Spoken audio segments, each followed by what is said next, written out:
Mutiara Iman. Assalamualaikum warahmatullahi wabarakatuh. Selamat datang di channel Mutiara Iman yang mengulas seputar sejarah dan fakta-fakta Islam. Ghifar adalah salah satu kabilah atau suku yang tidak ada tandingannya dalam soal menempuh perjalanan yang amat jauh. Mereka jadi tamsil perbandingan dalam melakukan perjalanan yang luar biasa. Suasana malam yang gelap gulita dan cuaca buruk sekalipun tidak menjadi soal bagi mereka. Dan celakalah bagi orang-orang yang tersesat atau jatuh ke tangan kaum Ghifar di waktu malam. Pada saat itu agama Islam baru saja lahir dan dijalankan secara sembunyi-sembunyi. Ketika ada seseorang dari jauh, dan dia berasal dari kaum Ghifar pula, yang datang dengan sengaja untuk memeluk agama Islam, maka sebagian dikisahkan oleh Jundub bin Janadah. Maka pandangan Rasulullah pun turun naik, tak putus takjub memikirkan tabiat orang-orang Ghifar. Lalu Rasulullah SAW bersabda, "Sesungguhnya Allah memberi petunjuk kepada yang disukainya."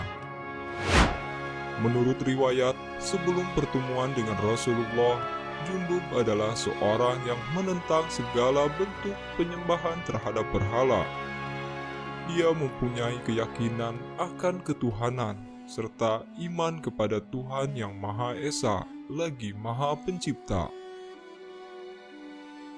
Demikianlah, ketika dia mendengar sebuah berita tentang seorang nabi yang menentang berhala dan menyerukan untuk menyembah kepada Allah yang Maha Esa lagi perkasa, maka tanpa rasa ragu dia pun segera menyiapkan bekal dan mengayunkan langkahnya.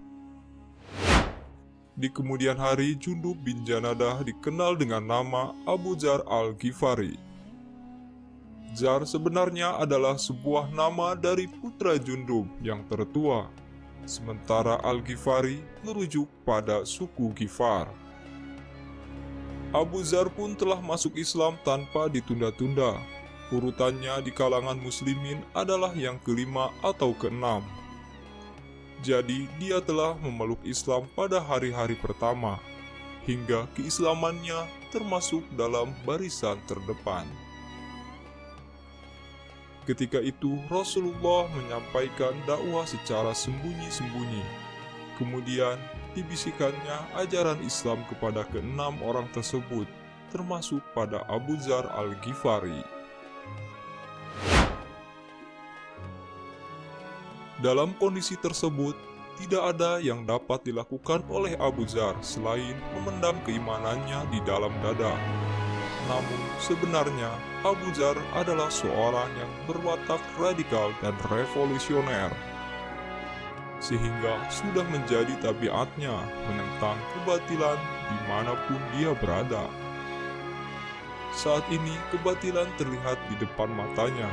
Dia menyaksikan orang-orang membentuk batu menjadi tokoh tertentu yang kemudian disembah oleh penciptanya sendiri. Kemudian berkata, "Inilah kami datang mengikuti titahmu." Bagi Abu Dzar ini sama saja dengan merendahkan akal mereka sendiri. Suatu saat Abu Dzar bertanya kepada Rasulullah, "Wahai Rasulullah, apa yang harus saya kerjakan menurut engkau?" "Kembalilah kepada kaummu sampai ada perintahku nanti," ujar Rasulullah.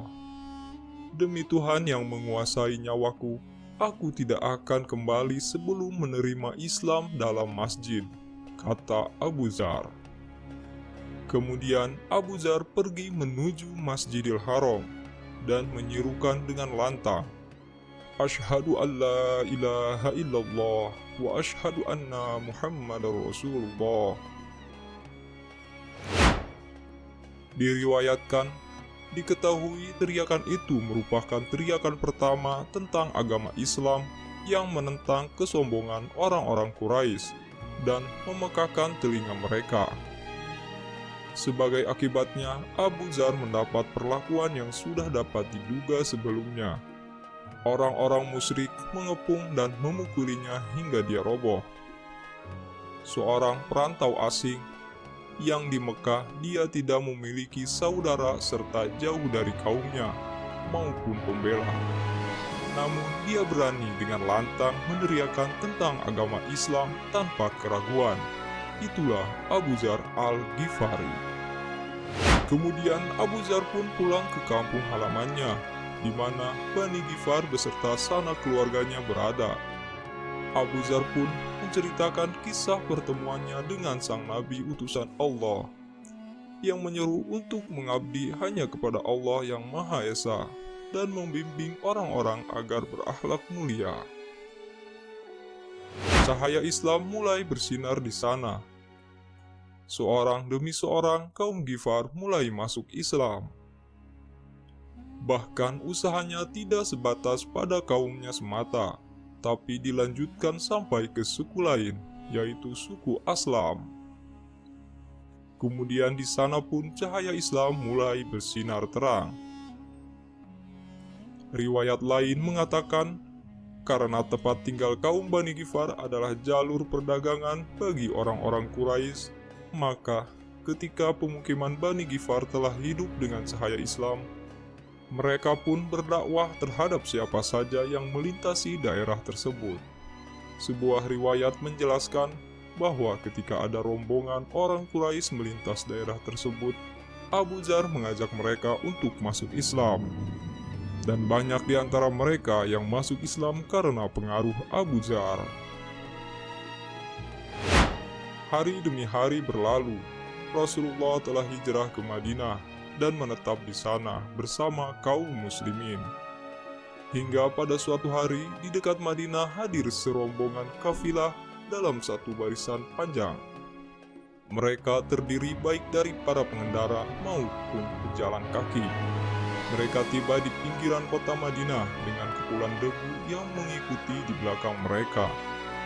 Kalau bukan karena suara gemuruh mereka yang mengumandangkan takbir, tentulah mereka akan disangka sebagai kaum musyrik yang akan menyerang kota Madinah. Rombongan besar itu semakin mendekat dan lalu masuk ke dalam kota Madinah. Mereka melanjutkan langkahnya menuju Masjid Nabawi, di mana Rasulullah pun tinggal di sekitar situ. Rombongan itu tiada lain adalah kabilah-kabilah Ghifar dan Aslam yang dikerahkan oleh Abu Dzar. Tanpa terkecuali dari mereka semua telah masuk Islam, baik laki-laki, perempuan, orang tua, remaja, dan anak-anak. Bani Ghifar dan Bani Aslam sudah menunggu cukup lama untuk bertemu dengan Rasulullah. Walaupun pernah mendapat penggambaran mengenai sosok Rasulullah dari Abu Dzar, bagi mereka itu belum cukup. Mereka ingin melihat langsung. Dan pertemuan ini adalah sesuatu yang sangat mendebarkan. Mereka tidak sabar. Kemudian Abu Dzar berkata pada kaumnya, "Kalian akan segera melihatnya. Dialah yang terbaik dan melebihi semua orang dalam keunggulan." Abu Dzar terus melihat ke arah jalannya, menunggu dengan gelisah. Setelah cukup lama menunggu, Abu Dzar melihat sosok seseorang dari kejauhan dengan menaiki unta. Sontak dia berkata, "Demi Allah, Nabi telah datang." Kaumnya dengan serta-merta mengikuti teriakan Abu Dzar. Dengan kompak mereka berteriak, "Nabi Allah telah datang! Nabi Allah telah datang!" Abu Dzar dengan tergesa-gesa mengambil tali kekang unta yang dinaiki Rasulullah. Orang-orang kemudian sambil mengerubungi Rasulullah dengan gegap gempita meneriakkan, "Allahu Akbar! Allahu Akbar! Nabi Allah telah datang! Nabi Allah telah datang!" Kemudian Rasulullah turun dari untanya dan memandangi wajah mereka yang berseri-seri. Rasulullah merasa takjub dan kagum melihat pemandangan tersebut. Rasanya belum begitu lama ketika Rasulullah bertemu seorang perantau dari Ghifar yang menyatakan keislamannya. Dan kini dia kembali bersama seluruh kaumnya yang telah masuk Islam. Rasulullah bersabda, "Sungguh Allah memberi hidayah kepada siapa yang dikehendakinya." Bani Ghifar telah masuk Islam sejak beberapa tahun yang lalu. Mereka diajak Abu Dzar untuk memeluk agama Islam. Dan melalui Abu Dzar mereka mendapatkan hidayah. Dan tidak hanya itu, bersama mereka juga ikut pula Bani Aslam. Dua suku yang dikenal sebagai komplotan perampok terbesar pada masa itu, kini telah beralih rupa menjadi kelompok besar pendukung kebenaran. Mereka kemudian secara berkelompok menyatakan sumpah setianya kepada Nabi. Abu Dzar berdiri di samping Rasulullah dengan bangga bercampur rasa bahagia. Salah seorang dari suku Ghifar kemudian berkata, "Ya Nabi Allah, Abu Dzar mengajarkan kami semua yang engkau ajarkan kepada dia. Kami menjadi Islam dan kami bersaksi engkaulah Nabi Allah." Setelah itu, salah seorang dari kaum Bani Aslam berkata, "Kami juga memeluk Islam dengan cara yang sama seperti saudara kami Abu Dzar telah lakukan."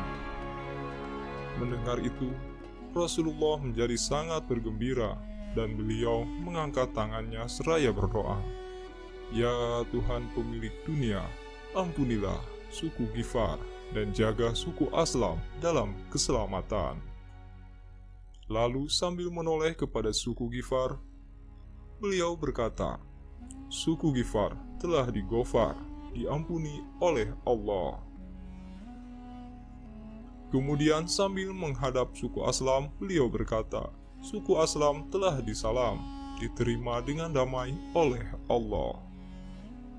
Orang-orang sangat bahagia dan memandangi wajah Rasulullah terus-menerus. Mereka menggambarkan Rasulullah sebagai sosok yang wajahnya bercahaya, bibirnya tersenyum, dan sangat hangat. Dia tidak langsing dan tidak kurus, tetapi juga tidak gemuk. Secara keseluruhan, sosoknya adalah sosok yang indah.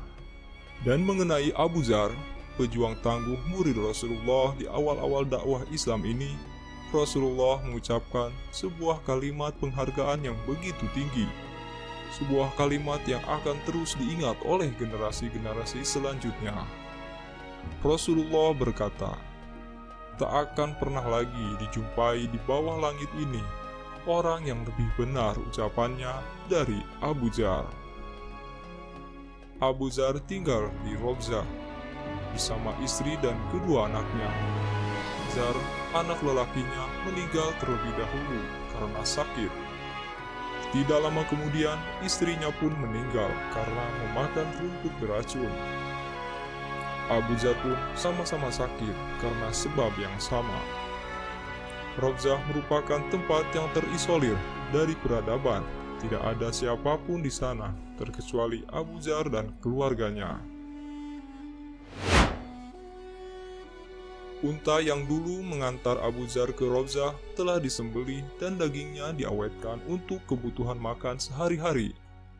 Di Robzah tidak ada sumber makanan lain selain tinggal beberapa potong daging unta tersebut, sehingga Abu Dzar dan keluarganya terpaksa makan rumput di sekitaran sana. Dan ternyata rumput tersebut beracun. Setelah kematian anak lelaki dan istrinya, Abu Dzar merasa lebih kesepian. Dia hanya memiliki anak perempuan bersamanya. Ketika orang-orang mengetahui tentang penyakit Abu Dzar, beberapa orang datang menemuinya. Menurut pernyataan putri Abu Dzar, mereka mengatakan kepadanya, "Wahai Abu Dzar, apa yang engkau derita dan apa keluhanmu?" Abu Dzar menjawab, "Aku memiliki keluhan terhadap dosa-dosaku." Mereka berkata, "Jika engkau suka, kami bisa memanggilkan dokter." Dia berkata, "Allah adalah penyembuh mutlak. Penyakit dan juga obatnya ada dalam kuasanya. Aku tidak memerlukan dokter." Dia telah yakin bahwa kematian akan segera menghampirinya. Berita tentang sakitnya Abu Dzar sampai juga ke Khalifah Utsman bin Affan. Kemudian Utsman bin Affan mengirim utusan untuk menemui Abu Dzar. Atas perintah Utsman, utusan tersebut menawarkan untuk mengabulkan apapun keinginan Abu Dzar. Namun Abu Dzar menolaknya. Dia lebih memilih untuk tinggal di Rawzah sampai akhir hayatnya. Kini Abu Dzar sudah dalam kondisi sakaratul maut. Anak perempuannya berkisah, "Kami melewati hari-hari kami dengan penderitaan yang tak terkira. Di padang gurun, suatu hari kami tidak dapat makan apapun. Kami terus mencari-cari di sekitar hutan, tapi tidak dapat menemukan apapun. Ayah yang sedang sakit berkata kepadaku, 'Anakku, kenapa engkau begitu khawatir hari ini?' Aku berkata, 'Ayah, aku sangat lapar dan lemah. Engkau juga dalam keadaan sangat lapar.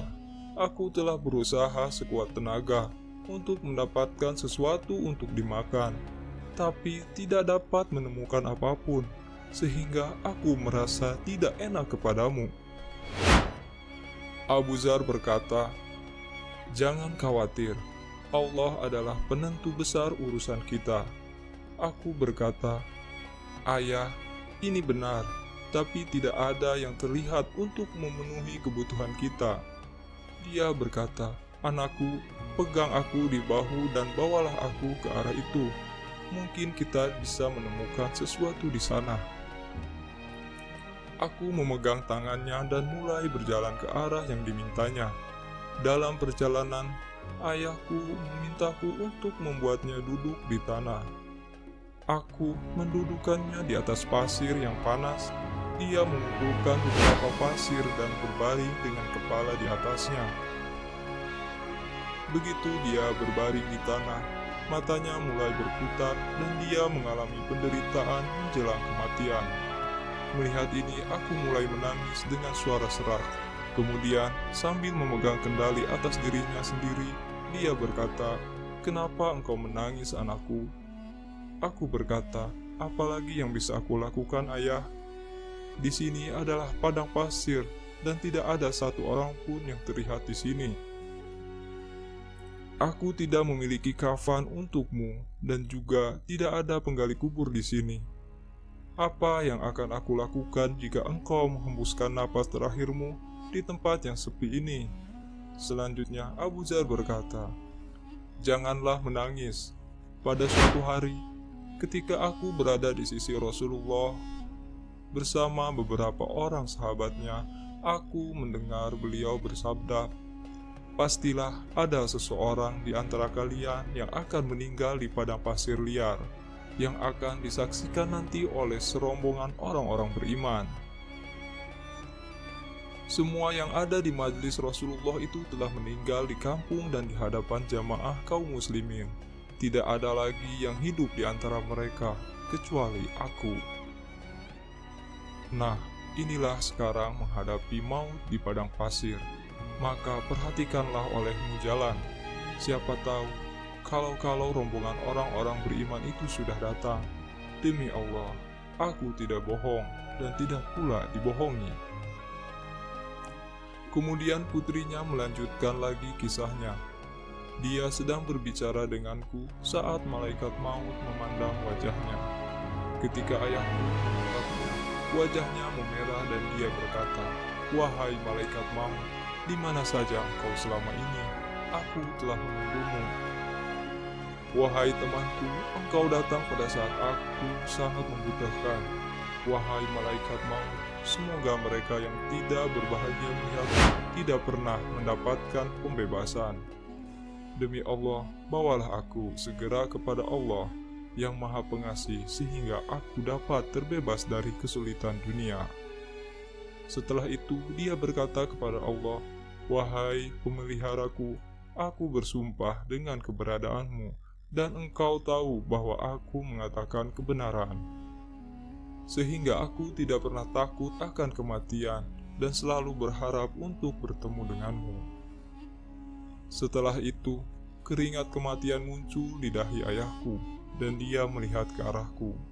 Wajahnya memperlihatkan bahwa dia telah meninggalkan dunia selamanya. Inna lillahi wa inna ilaihi raji'un. Wallahu a'lam bishawab. Demikian kisah singkat perjalanan hidup Abu Dzar Al-Ghifari yang dapat kami berikan. Semoga bermanfaat. Mutiara Iman.